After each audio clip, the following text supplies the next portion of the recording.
अस्सलाम वालेकुम। कैसे हैं आप लोग? उम्मीद करता हूँ खैरियत से होंगे। जैसा कि हमने अपनी पुरानी वीडियो में सीखा था कि कैसे हम हेडिंग टैग को किसी भी वेब पेज के ऊपर यूज़ कर सकते हैं, तो आज की इस वीडियो के अंदर हम पैराग्राफ टैग को सीखने वाले हैं। पी टैग और प्री टैग को हम डिटेल से सीखने वाले हैं। अगर आपने पुरानी वीडियो नहीं देखी तो डिस्क्रिप्शन में उसका लिंक डाल दिया गया है। आप पहले लाजमी तौर पर लेक्चर 1 की वीडियो देखें ताकि आप लोगों को इस वीडियो की भी कंप्लीट समझ आ सके। तो चलिए अब नेक्स्ट वीडियो की तरफ चलते हैं। यहाँ पर मैं जल्दी से एक नोटपैड बना लेता हूँ जिसके अंदर मुझे अपना कोड लिख लेना है। हम HTML का कोड लिखने वाले हैं। यहाँ पर मैं इसको कोई भी नाम दे देता हूँ, जैसे मैं इसको नाम दे देता हूँ सेकंड लेग। उसके बाद यहाँ पर मैं जल्दी से कोड पेस्ट कर लेता हूँ। मैंने कॉपी कर लिया था, इसको पेस्ट कर लिया है मैंने। अब ये क्या है, यहाँ पर HTML head tag, title tag close हो रहा है। ये सारा कुछ जो भी यहाँ लिखा है ये मैं पुरानी वीडियो में बड़ी डिटेल से बता चुका हूँ। फिर भी मैं आपको थोड़ा सा रिवाइज करवा दूँ। ये HTML टैग है मेरे पास, इसको ओपनिंग टैग बोलेंगे और इसके अंदर सारा कोड लिखा जाता है, इसलिए एंड में HTML टैग को बंद किया गया है। फिर हेड टैग है, हेड टैग के अंदर टाइटल टैग आ जाता है। टाइटल टैग के अंदर मैं जो कुछ भी लिखूंगा वो मेरी टैब का नाम बन जाएगा। जैसा कि मैं अभी इसको सेव कर लेता हूँ, मैं फाइल में जाता हूँ। ये फाइल आपने सेव कर लेनी है। उसके बाद आपने क्या करना है, फाइल में जाना है, सेव एज में जाना है और किसी भी नाम से दोबारा से फाइल को सेव करेंगे। मैं यही नाम रहने देता हूँ, आप कोई भी नाम रख सकते हैं, लेकिन एंड में आपको .html लगा लेना है। इसके बाद मैं इसको सेव करता हूँ तो यहाँ पर देखें ये मेरे पास फाइल आ गई है।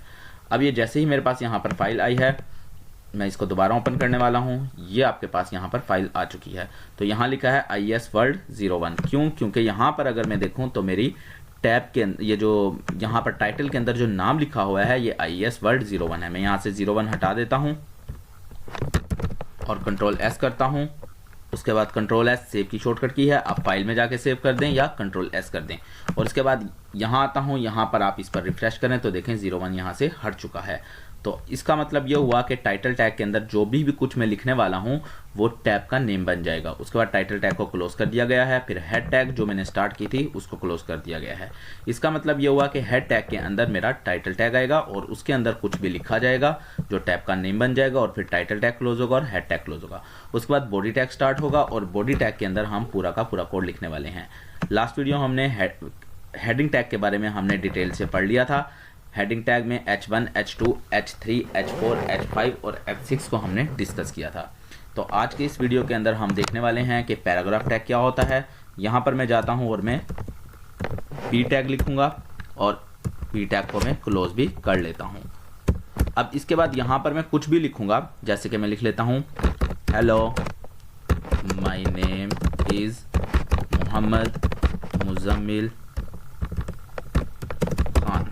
और इसके बाद मैं इसको सेव करने वाला हूं और यहाँ पर आकर मैं रिफ्रेश कर देता हूं तो ये देखें नीचे लिखा हुआ आ गया है hello my name is Mohammed Muzammil Khan. मैं चाहूँ तो यहाँ पर कुछ भी लिखूँ और वो मेरे वेब पेज पर लिखा हुआ मुझे दिख जाएगा। तो चलिए यहाँ पर कुछ ज़्यादा डाटा लिख लेते हैं। मैं यहाँ आ जाता हूँ, इस डाटा को कॉपी कर लेता हूँ, Ctrl+C से कॉपी करेंगे। उसके बाद मैं वापस यहाँ आता हूँ इस कोड में, और यहाँ आने के बाद मैं इसको डिलीट कर देता हूँ और इस जगह पर मैं अब वो पेस्ट कर देता हूँ जो मैंने वहाँ से माइक्रोसॉफ्ट वर्ड से कॉपी किया है डाटा। तो मैंने इसको पेस्ट कर दिया है। अब मैं इस फाइल को बड़ा करके आपको दिखा देता हूँ। अगर आप यहाँ पर देखें तो ये मेरे पास P टैग है और इसके अंदर ये सारा डाटा आ चुका है और यहाँ पर मेरा P टैग क्लोज हो गया है। फिर मेरा बॉडी टैग क्लोज हुआ और HTML टैग क्लोज हो गया है। अब मैं इसको सेव करता हूं और मैं यहाँ जाता हूं और अब मैं रिफ्रेश करूंगा। आप रिफ्रेश करने के लिए Ctrl+R की शॉर्टकट की का भी यूज़ कर सकते हैं कीबोर्ड से। तो मैं Ctrl+R प्रेस करता हूं और ये देखें आपके सामने ये पूरा का पूरा डाटा लिखा हुआ यहाँ पर आ चुका है। तो उम्मीद करता हूँ आपको P टैग की समझ आ चुकी होगी। अब P टैग किस तरह से काम कर रहा होता है, मैं डाटा कम कर लेता हूँ। यहाँ पर मैं इस डाटा को डिलीट करता हूँ और यहाँ मैं कुछ भी लिख देता हूँ, लाइक मैंने यहाँ पर लिख दिया। यहाँ से मैं एक थोड़ा सा डाटा उठा लेता हूँ। सपोज मैंने ये थोड़ा सा डाटा उठाया इतना और मैं इसके बाद यहाँ पर पेस्ट करता हूँ Ctrl+V Ctrl+S। यहाँ आते हैं और यहाँ आने के बाद मैं इसको Ctrl+R कर देता हूँ। तो आप देखें कि यहाँ पर मेरे पास ये डाटा कुछ इस तरह से आ चुका है। अब अगर मैं एक और P टैग यूज़ कर लेता हूँ, इसको मैं बंद कर देता हूँ। अब यहाँ पर अगर मैं एक और P टैग यूज़ कर लेता हूँ इस जगह पर, तो मैं इसी को कॉपी कर लेता हूँ और Ctrl+C करता हूँ और यहाँ आकर मैं एक और P टैग लगाने वाला हूँ, Ctrl वी कर देता हूँ, कंट्रोल एस करता हूँ और अपने प्रोग्राम में चला जाता हूँ इस जगह पर, और यहाँ जाकर मैं कंट्रोल आर करता हूँ तो आप देखें इसके बिल्कुल नीचे आ चुका है। तो अगर मैं यहाँ पर पी टैग यूज़ नहीं करता और नीचे भी आ चुका है, और यहाँ पर देखें आप ये डाटा किस तरह से यहाँ पर फॉर द के बाद यहाँ पर अगर आप देखें तो ये वीडियो दैट जो भी लिखा है ये नीचे आ चुका है। यहाँ से आप देखें ये डाटा आगे नहीं गया। तो अगर मैं इसकी जगह पर इस फाइल को क्लोज कर देते हैं, इसकी जगह पर अगर मैं यहाँ पर पी टैग की जगह प्री टैग यूज़ कर लेता हूँ, PRE प्री, और नीचे आ जाता हूँ और यहाँ पर मैं प्री टैग को क्लोज कर देता हूँ, PRE।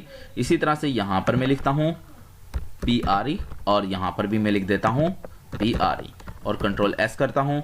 उसके बाद मैं यहाँ जाता हूँ और कंट्रोल आर प्रेस करता हूँ। तो अब आप देखें कि ये डाटा कुछ इस तरह से आ गया है, यानी कि मुझे ये नीचे स्क्रॉल बार बन गई है जिसको हम हॉरिजॉन्टल स्क्रॉल बार बोलेंगे। यहाँ से अगर मैं मूव करूँ आगे को तो मेरा डाटा आगे को चला गया है, यानी कि प्री टैग क्या कर रहा है, प्री टैग लाइन को ब्रेक नहीं कर रहा। यहाँ पर अगर देखें आप वेब पेज यहाँ पर ख़त्म हो रहा है, उसके बाद वो लाइन को ब्रेक नहीं कर रहा, यानी कि लाइन को नीचे नहीं ला रहा। तो आपको समझ आई कि प्री टैग जो होता है वो लाइन को ब्रेक नहीं कर रहा, जबकि पी टैग लाइन को ब्रेक कर रहा है। नीचे जाकर यहाँ पर मैं आपको दिखा देता हूँ, अगर मैं इसमें यहाँ से मैं पी यूज़ कर लेता हूँ, थोड़ा सा मैं इसको स्पेस इंटर कर देता हूँ और यहाँ पर भी मैं पी टैग यूज़ कर लेता हूँ। अब आप देखें यहाँ पर पी टैग है और यहाँ पर प्री है। ये देखें पी टैग शुरू हुआ, ये पी टैग बंद हुआ, ये प्री टैग शुरू हुआ और ये प्री टैग बंद हुआ। अब मैं इसको सेव करता हूँ और अब यहाँ जाने के बाद मैं जैसे ही रिफ्रेश करूँगा तो आप देखें कि जो मेरा प्री टैग था उसने लाइन को ब्रेक नहीं किया और डाटा आगे को मूव कर रहा है, जबकि पी टैग ने लाइन को ब्रेक कर दिया। तो आपको समझ आ गई होगी कि पी टैग कैसे वर्क करता है और प्री टैग कैसे वर्क करता है। तो उम्मीद करता हूँ आपको वीडियो पसंद आई होगी। अगर आप कंप्लीट वेब की सीरीज़ को देखना चाहते हैं, वेब डिज़ाइनिंग की सीरीज़ को, HTML की सीरीज़ को देखना चाहते हैं तो चैनल को सब्सक्राइब कर लें ताकि इस तरह की नई वीडियो आप लोगों तक पहुँचती रहें। उम्मीद करता हूँ वीडियो पसंद आई होगी, समझ आई होगी। तो मिलते हैं नेक्स्ट वीडियो में। अल्लाह हाफिज़।